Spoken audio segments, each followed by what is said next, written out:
Our opening shot is a conventional horror because we've used colour corrector to create an eerie effect that distorts the reality, suggesting to the audience that there is a paranormal subgenre. We got the idea from The Woman in Black, or more classically, The Ring.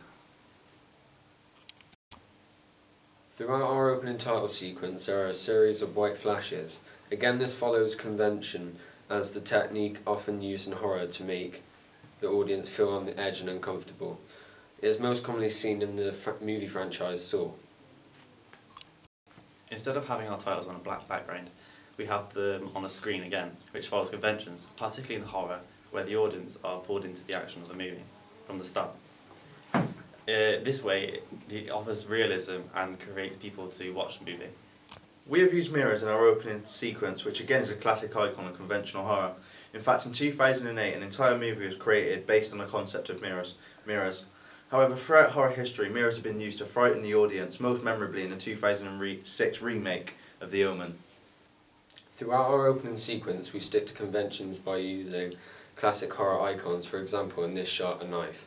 The knife is preferred weapon of the horror according to the theorist Kaminsky, who says it functions as an extension of the body. The icon is obviously immortalised in the Scream franchise.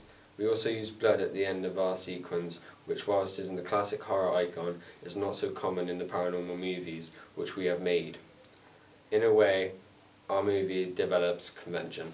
Throughout our sequence, we use motion backgrounds overlay. In this way, it developed the genre, which was quite uncommon to see throughout a lengthy sequence. We chose to use this because we felt it created sense of her having a nightmare, in a similar technique of Insidious, where he was having a nightmare, but the director just used a black background. We chose to film in school because it is seen as an everyday, realistic place to be, and a place you could dream about. We also chose to use this location as it is seen as a conventional location. The famous theorist Wes Craven said that bad things happen in safe places, and the school is seen to be as a safe place. Many horrors contain iconic sequences that happen in school, for example, The Faculty, the Scream franchise, and the Nightmare on Elm Street franchise. The majority of our target audience will still be at school or would have recently been there.